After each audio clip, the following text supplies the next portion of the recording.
Isang mapagpalang araw sa ating lahat. Ako po si Sarina Espaloma at yung ilalahat ko natutunan para sa daily devotion na pinamagatang God is generous to those who seek Him.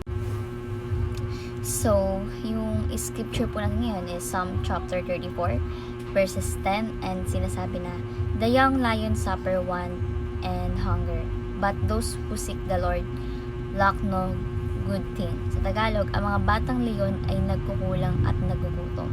Ngunit silang humahanap sa Panginoon sa mabuting bagay ay hindi nasasalat.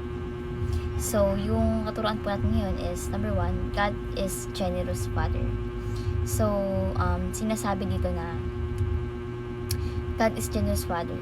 Ang Diyos natin ay isang Ama na laging handang magbigay ng mabuti at makatarungan sa kanyang mga anak. No? Hindi siya nagkukulang sa pagpapala at pagmamahal. Para yung mga father natin, di ba? Ganun po, no? So, God is generous Father. Next, God does not withhold any good thing. So, dito, meaning to say, ang Diyos, ang Lord, ay hindi natatangi or nagtatago ng mabubuting bagay, no? Na para sa kanilang mga anak. And, sa mabuting bagay, mula sa kanyang mga anak, kung ito ay makabuti para sa atin, ibibigay niya to. Kasi kung nakakasama naman sa atin, ba't nila ibibigay yun, diba? So, ang gusto lagi ng Father is yung lagi makakabuti sa atin, yung mapagtatagumpayan natin, diba? Ganun po. So, God does not withhold any good things. So, next is, God wants His children to seek Him. So, dito, ang Diyos ay nagnanais na tayo ay lumapit at maghanap ng relasyon sa Kanya, na para tayo magkaroon ng relasyon sa Kanya. Hindi lang niya nais magbigay ng mga biyaya, kundi nais din niya may pag-ugnayan tayo sa Kanya sa pamamagitan ng ating mga panalangin at pagsunod sa Kanyang mga salita at utos. So, God wants His children to seek Him. So, bilang application po is, number 1, trust that God is generous.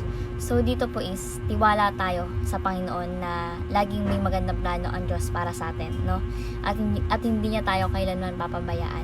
Halimbawa dito, kapag tayo nagkakaroon ng mga pagsubok, problema sa buhay, we need to do is magtiwala tayo na gagamitin ng Diyos ang mga ito para sa ating kabutihan. Dahil siya yung mapagbigay at mapagmahal na Ama. So, ako po, pag may problema, like kong iniisip na kapag may problema or struggles ako naranasan, iniisip ko yun, nitake ko yun as an opportunity. Kasi doon ka mag-grow eh. So, let's trust that God is generous. Next, do not ask beyond God's goodwill. So, wag tayong humingi ng mga bagay na hindi makakabuti para sa atin, no? O hindi ayon or hindi kaloob sa ating Panginoon Diyos. Dapat ating hingin yung naayon sa kanyang kalooban at sa mga spiritual na pangailangan. Halimbawa, kung tayo hiling isang bagay na hindi tayo may kinabang o hindi naman masyadong kailangan o magdudulot lang sa atin ng kasalanan, tulad ng isang bagay na may sanhi ng ating pagbaksak, di ba? Mas mabuti pang wag na lang hingin yung bagay na yun.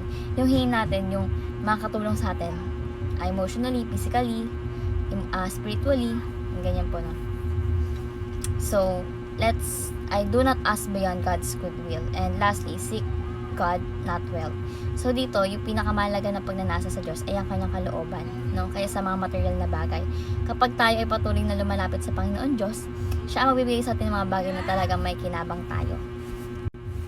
So halimbawa na nito, yung may isang tao na nagsusumikap na magtrabaho or mag-aral, no, ng tapat para sa Diyos at hindi lang para sa pera, hindi lang para sa sarili, no, na naglalayo makamtan ang mas mataas na layunin, ang relasyon sa Diyos kaysa sa pansamantalang yaman. So, seek God, not wealth. So, ayun lang po yung aking constant devotion na may kayo, ma-share sa iba, at syempre ma-pray sa ating buhay. Thank you po sa pakikinig at God bless po sa ating lahat.